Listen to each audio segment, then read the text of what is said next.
Sa loob ng 3 buwan, maaaring utay-utayin ng mga consumer ang kanilang pagbabayad ng electricity bill.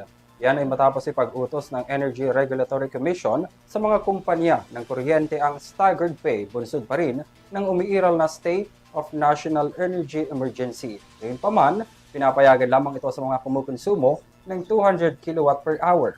May karagdagang balita si Graciela Corazon. Alinsunod sa deklarasyon ni Pangulong Ferdinand R. Marcos Jr. ng State of National Energy Emergency sa ilalim ng Executive Order No. 110, pansamantalang ipatitigil ng Energy Regulatory Commission ang disconnection o pagpuputol ng mga kuryente sa mga residential at non-residential consumers na hindi pa nakababayad ng kanilang electricity bill para sa buwan ng Mayo hanggang Hulyo 2026. Sa ilalim nito, papayagan ng ERC ang installment payment scheme sa loob ng 3 buwan para sa mga consumer na may konsumo na hindi lalampas sa 200 kilowatts per hour kada buwan.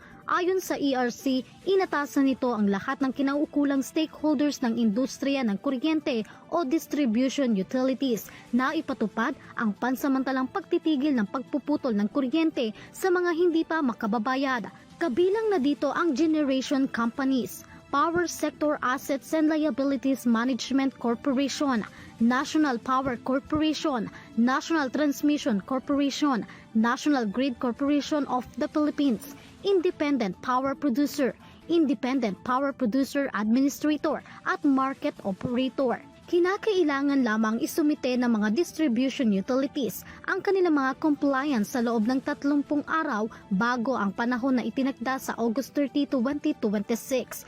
Binigyan din nito na kinakailangan ihiwalay ng mga distribution utilities ang mga halagang nakolekta mula sa mga consumer upang matukoy ang halaga ng dapat bayaran. Hindi rin anya kinakailangan na bayaran ng buo kaagad ang nakonsumo sa kuryente. Maaaring hatiin ng consumer sa 3 hulog ang kanilang bayarin upang maging mas abot kaya ang pagbabayad. Layunin anya ng ERC na bigyan ng sapat na palugit ang mga consumer mula sa Luzon, Visayas at Mindanao na patuloy na naapektuhan ng mataas na singil sa kuryente upang makatulong na babawasan ang bayarin ng mga ito. Gayunpaman, nilinaw ng ERC na hindi nito inaalis ang obligasyon ng mga consumer na bayaran ang kanilang nakonsumong kuryente. Ito ay pansamantala lamang at bahagi ng emergency measures ng ahensya upang matiyak na hindi mapuputulan ng kuryente mga publiko na hindi makababayad. Upang mabawasan ang agarang epekto sa mga consumer, pinapayagan rin ng komisyon na ipasa muna ng distribution utilities ang hindi pa nakokolekt ang bayarin sa mga power generator. Inaasahan ng ERC na makatutulong ang programa upang maiwasan ang pagkakaroon ng utang ng mga consumer at mapanatili ang tuloy-tuloy na supply ng kuryente sa mga tahanan at negosyo.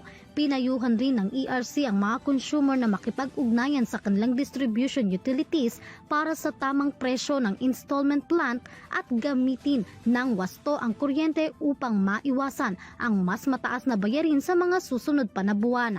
Samantala, pinag-aaralan na rin ng ERC ang posibleng pagsuspinde sa pagsingil ng green energy auction at feed-in tariff allowance.